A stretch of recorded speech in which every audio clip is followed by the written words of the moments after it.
Let's continue the same class.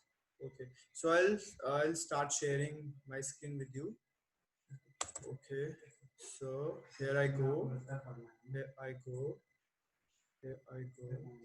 Here I go. Okay. So this is how.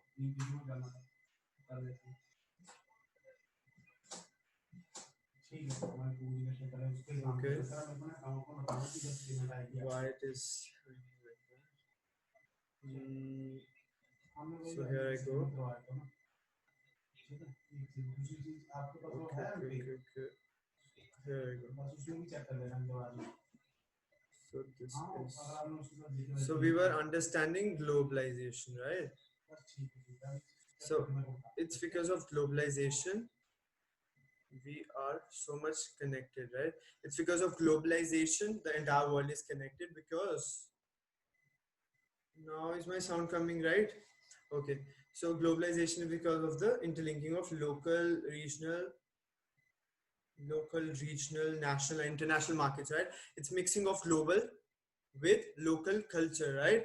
So, okay, strategy often adopted by foreign firms while dealing with local tradition in order to enhance their marketability. Now, what does this particular line means? Market. Look, foreign firms who are establishing business in India, they have to understand the culture of India as well, right? Without understanding the culture of India, they can't, do business. They can't set up their markets. They can't set up their you know business here in India. They have to understand the culture of India as well. Look, Indian culture is very much different from the Arab culture. Indian culture is very much different from the European culture. So if something like I can give you certain examples.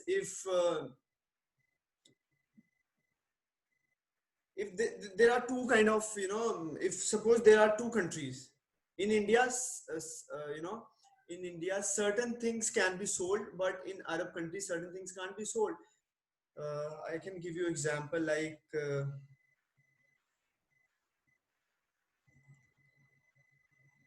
I can give you certain example. Look, this has actually straight away come in my mind. Look, Indian roads are not good enough. They have got a lot of pits, right? So Indian roads are not that good enough as compared to the European roads. So nowadays, what is happening? More and more SUVs are coming in India. More and more markets of SUVs are coming in India, right? Because we don't have smooth road. There are a lot of pits on the road. So there's a lot of difference between sedan car and SUV. So why the market of SUV, sports utility vehicle, right? Why they have emerged so much in the market of India, because it is suiting the conditions in India. That's the reason it is important. Whenever any foreign company is investing in India, it tries to understand the culture, it tries to understand the conditions that are there in the India, right? Certain things, we can't sold saris in Europe, can we? Because no one wears saris there, right? But the business of saris and the business of certain Indian traditional dress can be sold in India only, right? We can't sold those kind of traditional dresses in European region. We can't sold those traditional dresses in Arab countries because they don't wear that, right? So it's important when globalization happens, the particular countries investing in other countries try to understand the culture also, right? So there is a mixture of understanding of culture as well. So this is what I wanted to give you introduction about globalization. This is what globalization is all about. So intermixing of not only economic structure, intermixing of not only markets, but intermixing of this local culture as well. So certain foreign firms have their strategies to enhance their market because they try to understand the conditions, the culture that is there in the market, right? Okay. So globalization. Now there is a word that comes out of virtual market. How globalization has okay. So how globalization has grown over the last few years or over the last few decades. It's just because of the virtual market, right? Look, now what is virtual market? I can relate this with your virtual class, right?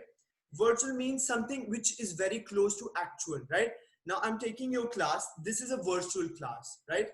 I'm teaching you through an electronic means. This is an electronic class. This is what e-learning is all about, and this is called virtual class as well. When I teach you in the class, when I physically teach you in the class, that means that I'm actually teaching you, but now I'm teaching you through this particular class. This is a virtual class, something which is very close to, you know, something which is very close to truth, something which is very close to reality, something which is very close to actual, you know, a condition of a particular situation. So virtual market also operates like this class is operating right now. So I'm sure you've got the idea that virtual market or virtual class is something that needs electronic means, right? I'm sure it needs electronic means. I've got a message. Amazon, yes, Amazon is also kind of example. Now, you know, it has actually demised, or it has actually I would say destroyed a lot of local markets. Earlier people used to buy everything, you know, by going to the markets. Nowadays what happens, it is replaced by the another way. You know, people are now, you know, do their orders and get the products at their doorstep. It happens, you know, I'm sure you experience all these things, and it's now has become pretty much, you know, important thing in our daily life. So Amazon and certain, you know, shopping sites, Flipkart and Snapdeal, and you name it, you know, there are many. Okay. Mintra, eBay, yes, eBay, Mintra, and Japong as well. So this is a kind of virtual market. Okay. And remember that a virtual market is one whose operations are entirely electronic. It's as simple as you can understand this. It can be opened from anywhere around the world, right? Symbolically bringing together investors and market participants at the beginning of each trading day, right? So everyone, you know, is involved in virtual market nowadays, because that's what actually going on right now. Okay, so virtual market is also known as paperless market, right? So no paper is involved, everyone is you know, doing everything virtually, right? So electronic market, it's also known as paperless market. No paper is required, everything is done electronic, through electronic means, and electronic market as well, right? Okay, so there are certain examples, right? Okay, some of you have mentioned it. Okay, so this is a very, you know, famous NASDAQ. It's a very famous, what does it mean? The full form of NASDAQ is National Association of Securities Dealers and Automated Quotation. It's there in your book, that's the reason I mentioned here. The full form is National Association of Security Dealers and Automated Quotation. It is an American and Canadian stock exchange market which allows the investors to buy and sell stocks on an automated, transparent, and fast computer network. So what does this particular market means? Nowadays people are you know, buying the shares of market, and if buying the shares of a particular company, and if companies and what happens, it is helping company to get more and more economic help. It is helping companies to get more and more monetary help. Monetary help means something that is related to money.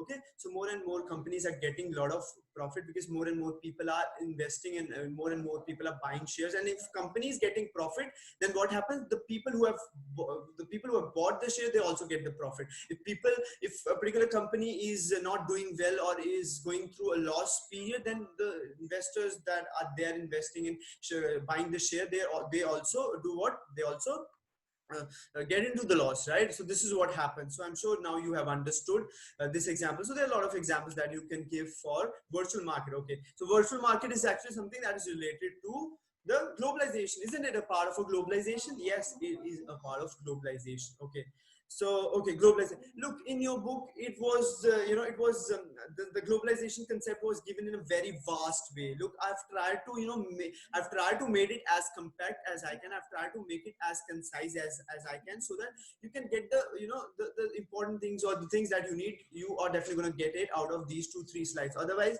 you have to, you know, read a lot to understand the globalization, because there are a lot of examples, a lot of, you know, things that have been mentioned in your book regarding globalization. So I've, you know, straight away come into the question form to understand this particular process, globalization, because I knew that I'm definitely going to discuss a lot about this globalization.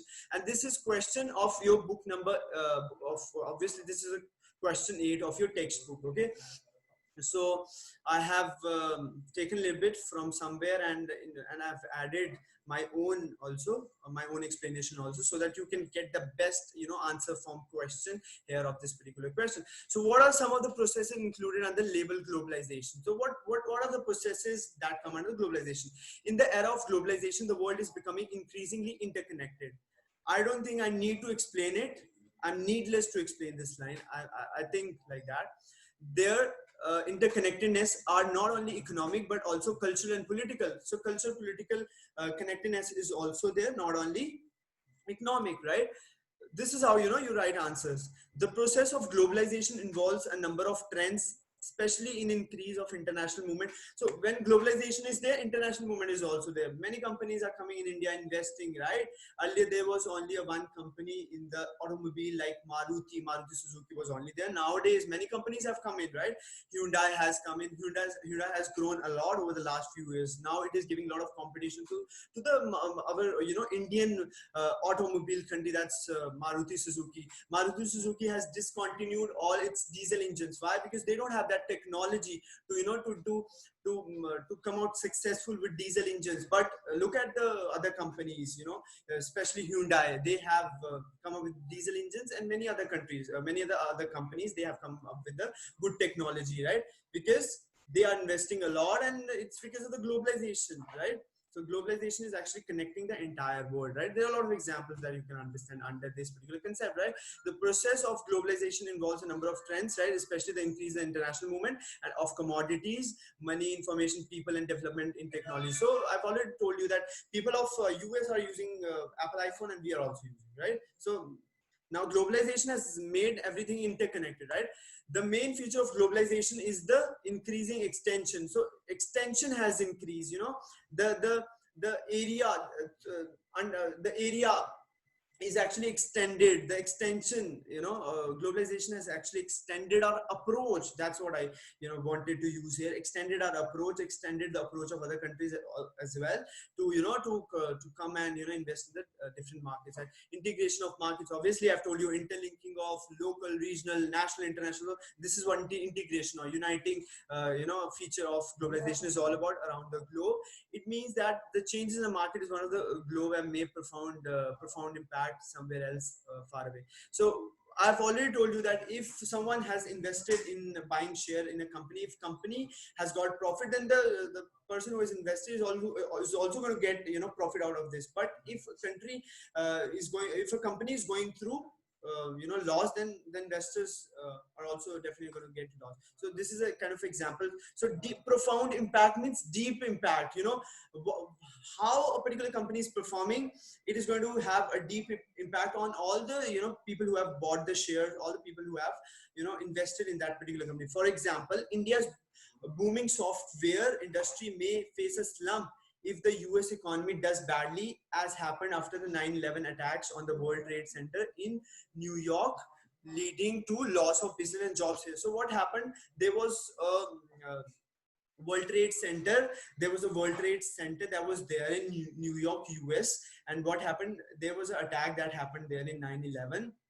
Okay, 9/11 means 11th month, and 9 was the date, right? 9 November. So 9/11 attack was happened in this particular World Trade Center, where militants crashed the entire building of that trade center. So it has impacted, it has deeply impacted, or it had a profound impact on the people who had invested in this company. So this is how globalization is good also, but somewhere on the other side it has some bad or I would say negative impacts as well, right?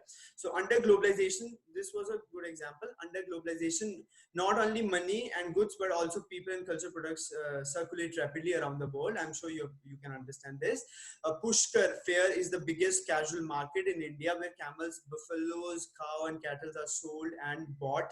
Many people come to bathe in the holy Pushkar lake. Many international tourists visit this place. So what does it mean? It means that globalization has actually connected the entire world, and many people in Pushkar is where? Pushkar is there in Rajasthan. So there is an annual big casual fair that always occurs, that always takes place in your Pushkar, Rajasthan. And many people around the world come here. Many people around all over the world come here. Many foreigners, they come. Many Europeans come here. Many Americans come here and attend this fair and try to understand the culture that's there in India. We have got very rich heritage and culture, isn't it? We have very good, and I would say we have very good, high and very good culture. So many people come here. So there is a kind of international market. right? Where livestock under livestock, camels, buffaloes, cow, cattle, all those come under livestock. So all the livestock are sold and bought. Okay, so many people come here in the Pushkar Lake or from all around the world, and they bathe in this holy Pushkar Lake, which is often considered as religious lake. So this is what happens. So many international tourists visit the places. So now what I have done for you is that I have added two examples, right? You can write, either of the two examples in your answer, right? So globalization. So we have understood globalization as well. Okay. So now we are left with only one concept, that is in the form of liberalization. Okay. So liberalization. Okay, liberalization. So should I continue, or should I stop this class? This is a question that I put in front of all of you. What do you say?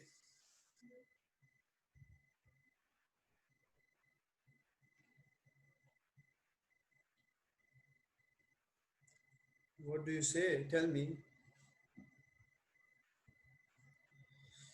Should we complete this lesson today, or we should leave it to the next class, or leave it for the next class?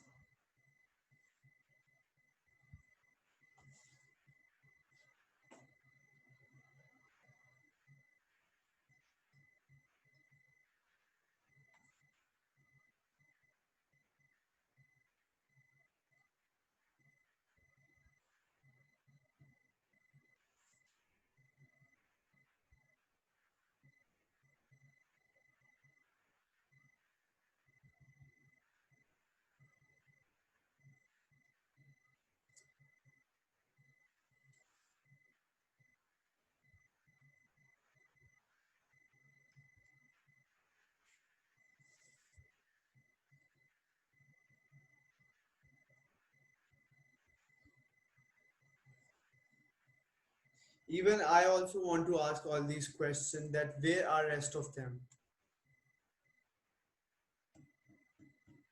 Okay, Urvi, so I think we should stop this session right now. This is a very, I would say, what can I say now? I don't want to say anything right in this class. This is very, this is very annoying, You can't leave the class like that. Okay, so we'll do the last topic of this particular chapter in our next class. Okay, so this is something which is unacceptable. This is something which is really unacceptable. What can I say now?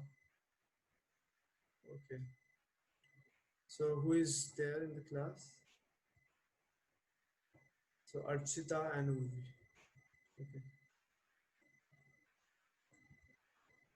So I'm stopping the share. We'll do the topic. Okay. So now we are left with only one topic, and we'll do it in the next class. Okay. So until then, take care all. Stay safe, stay at home, and God bless you all. And study hard. Okay. Okay. Bye bye.